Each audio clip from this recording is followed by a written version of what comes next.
This is how you set your business up for success, okay? So you want to ensure that your business have proper business structure prior to registering your business. So you want to make sure you do perform a name check. So you cannot have the same name as anybody else in your state. You need to go to the Secretary of State and perform a name check. What will happen if you have the same name as someone else and you did not perform a name check? They will reject your articles. They will not let you register your business if you have someone else has that name. So it's better off if you just go ahead and check it prior to registering. The second thing you want to do is pay close attention to your business address. I do not recommend using your personal address simply because business information is available to the public. Any old body can pull up your business information. So you might make somebody mad. I don't know. You might get big like Oprah, Jeff Bezos, or whatever. You don't want your address out there. Another reason is because it looks unprofessional. To make your business look professional, just think about it. You're going to be competing against some other companies to get funding and things like that. So if your business doesn't look that good, doesn't look that professional, you're using a home address, in the lender's mind, it may say, well, I don't know, this company, they may not be able to pay us back, so we're only going to approve them for $5,000. But this other person has a virtual address with the lender can't tell if it's virtual or if it's a real address. This other person looks like their business is set up professionally. We might lend to them $20,000, so make sure your business looks professional. I recommend getting a virtual address if you do not have a brick and mortar. And a virtual address is simply a company that allows you to use their address for your business. They'll collect your mail for you for a monthly fee. Okay. The key is, though, when you're getting these virtual addresses, you need to make sure that when you type that address in Google, it pulls up a business location, not a Staples, not a UPS, not a mail service, none of those things. It doesn't say postal mailbox, none of that, because the lenders are getting hip to those things and they don't like to see it. It could cause you to get an instant denial. Business email. Your business email needs to have a domain attached. You cannot just take your business name and attach it to Gmail, attach it to AOL. That is not professional. That's not cute. Don't do that. Your business phone number. I recommend getting a 1-800 number. Looks more professional. Again, we're doing these things that's going to help us set us apart from everybody else. And we're building a structure to make it very easy for them to tell us yes. Right? So the next thing you want to do once you have all these things, go ahead and register your business with the Secretary of State. Go ahead and get your EIN number. So your EIN number is going to be your Social Security number for your business. And then you're going to go ahead and get your Dun & Bradstreet number. So the EIN you're going to get on IRS.com, and then the Dun & Bradstreet you're going to get on DunandBradstreet.com. All right. So your Dun & Bradstreet number is going to be simply just the number that establishes your business credit profile. Kind of like the EIN number, but for your business credit profile instead. All right. So let's make your business verifiable by building an online presence. The main reason why you want to build an online presence is because you want to make it very easy for these people to give you money. All right. If they have to second guess anything, you will not get an instant approval. If they have to call you about anything, if stuff not lining up right, if you not who you say you are, if your business is listed as your name has an LLC over here, but you're missing the LLC over here, all these other things, they're not going to take the time to call you. They're just going to give you an instant denial. All right. So the way that you make your business verifiable online is you want to make sure that you have some type of business website. All right. So it doesn't have to have all the bells and whistles and all those things, but you want to have something. So you can do this on Wix, Wixx.com. So make sure you write some of this stuff down because it's not going to be on the slide. I'm going to just be talking. So it's Wix, Wixx.com, or you can use Leading Pages if you want to do a landing page. So for business funding purposes, you do not have to have a grand website. You can just have something that says your business, that says the information we said before: your business name, your business location, your business email, your business phone number. That's it. What you do, your name. That's it. So they basically just need to verify the information you gave them is the correct information about your business. I personally would recommend doing a landing page, a general landing page, especially if you're in a risky business. If you do credit repair, you do trucking, you do real estate investing, all these things. The website that you give your clients is not going to be the same website that you give your lenders. You get what I'm saying? Well, the website you give the lenders is going to be a generic business consulting page. The website that you attract your clients for your credit repair business is going to be the credit repair website. Do not give the lenders your credit repair website. You will not get a bank account. They won't even open a bank account for you. If you have a risky business, they won't even let you they won't do business with you. So the way around that is that any business can consult. Any business can consult. You can do whatever it is you do, you can always consult on that business. So a way to stay in the clear is to have you a landing page with consulting, is to have you something that's not risky. All right. So the next thing you want to do is list your business on search engines like Google. You're going to establish a Google profile. It's going to be a business Google profile. And literally, the only thing they're going to ask you is the stuff that I told you to collect earlier. What's your business name, email, phone number? Again, just the information enough to verify you. So when you do that, now when you type your name on Google, your business is going to pop up.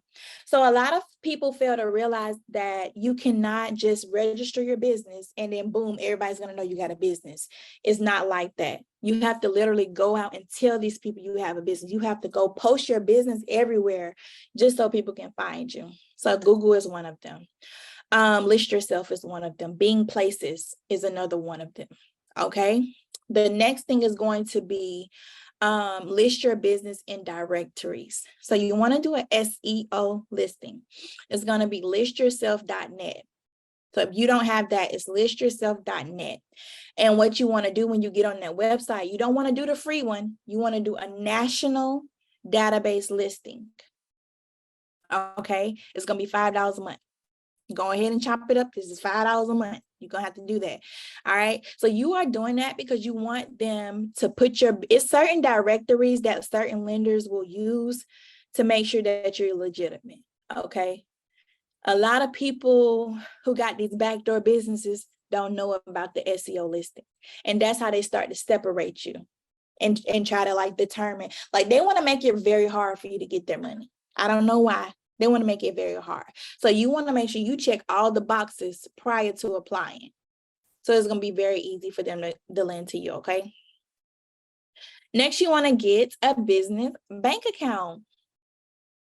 All right, so I'm all about reciprocity. Before I even step into a bank account and ask them for a business account, I make sure that they have certain things in place before. Because if I'm going to be letting you hold my money for my business, what are you going to give me back in return? Because I can go take my business money somewhere else if y'all don't have nothing. So I want to make sure y'all have business lines of credit. I want to make sure y'all have business credit cards, business loans, right? So I want you to make sure before you just go out and find a business bank account, call them up. Hey, y'all have business, or half the time it's going to be on their website. You'll be able to tell. Just go to the business area and they'll be able to say what they have. So make sure they have all these things before you just put your money in there, okay? So here are the things the banks do not want you to know. The things the bank do not want you to know.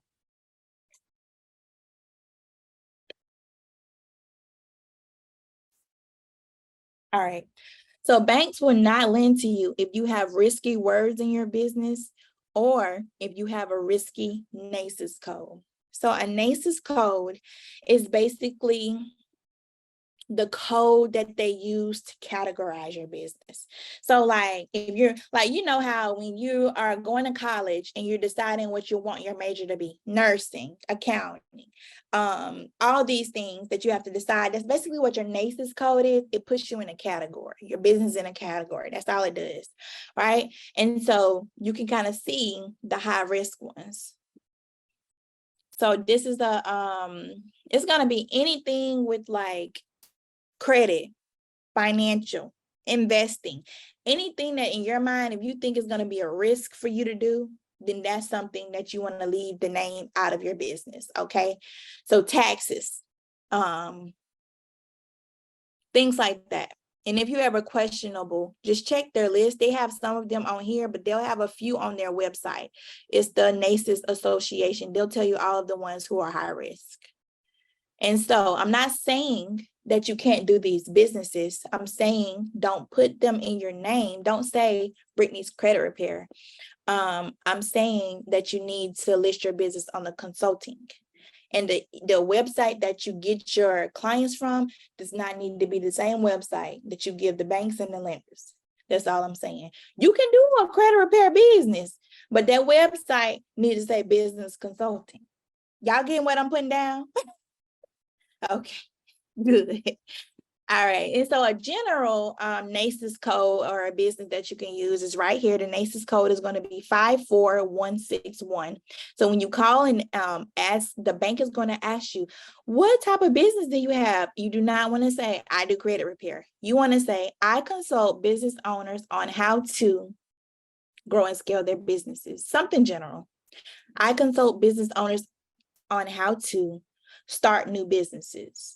Maybe you teach people, or maybe you have a trucking business, or so you teach people how to get into transport or something. You want to say that you consult people.